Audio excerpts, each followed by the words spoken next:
O livro do profeta Ezequiel. Ezequiel era um sacerdote que estava morando em Jerusalém quando aconteceu o primeiro ataque babilônico na cidade. E eles pouparam a cidade, mas capturaram um grupo de prisioneiros israelitas e os levaram para o exílio. E Ezequiel estava entre eles. O livro começa 5 anos depois de tudo isso, e Ezequiel está sentado na margem de um canal de irrigação perto de seu campo de refugiados israelita. E é o seu aniversário de 30 anos, justamente o ano em que ele teria se tornado sacerdote em Jerusalém. E então, de repente, Ezequiel tem a visão de uma nuvem de tempestade se aproximando. E dentro da nuvem estão 4 criaturas estranhas que têm asas estendidas se tocando. E cada uma dessas criaturas tinha 4 faces e ele viu 4 rodas, uma perto de cada criatura. E então ele viu que as asas das criaturas estavam segurando essa plataforma deslumbrante e na plataforma existe um trono. E sentada naquele trono está uma criatura humana, brilhante, envolta em fogo. E então, de repente, Ezequiel percebe o que está vendo. Ele chama de a semelhança da glória do Senhor. É Deus na sua carruagem real. A palavra glória em hebraico é kavod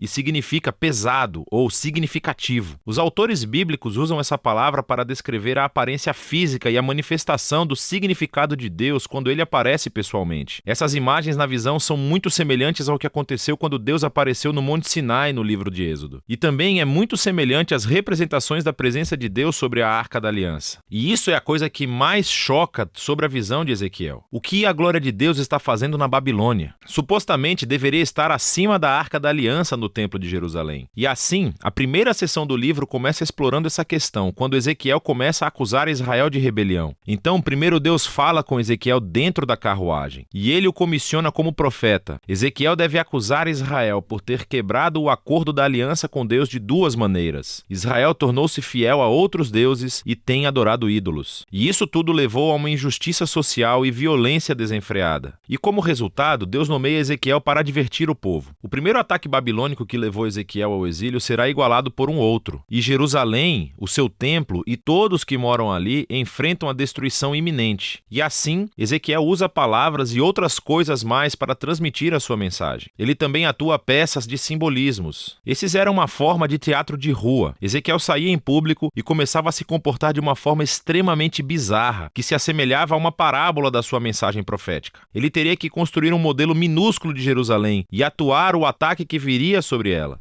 Ou deveria raspar todo o cabelo e depois cortá-lo com uma espada. Ou, o mais extremo, deveria desempenhar o papel de bode expiatório no dia da expiação. E teve que se deitar de lado por mais de 1 ano comendo comida cozida em cima de cocô, como um sinal da comida desagradável que as pessoas teriam que comer durante o cerco de Jerusalém. E talvez o mais desalentador de tudo seja a má notícia que Deus deu a Ezequiel, que ninguém iria ouvi-lo. Israel o rejeitaria por causa de seu coração rebelde e duro. E isso lembra a descrição que Moisés fez do povo após as rebeliões no deserto, quando ele previu que o exílio um dia aconteceria e Ezequiel teve o infeliz privilégio de ver tudo acontecer. E então Ezequiel, desanimado, começa a executar a sua tarefa. E depois de cerca de 1 ano, ele tem outra visão, e esta é sobre o templo. Ele faz uma turnê virtual pelo templo e vê o que está acontecendo lá na sua ausência, e isso não é bom. No pátio externo, em frente ao templo, ele vê uma estátua gigante e inativa, e ele vê os presbíteros de Israel adorando outros deuses,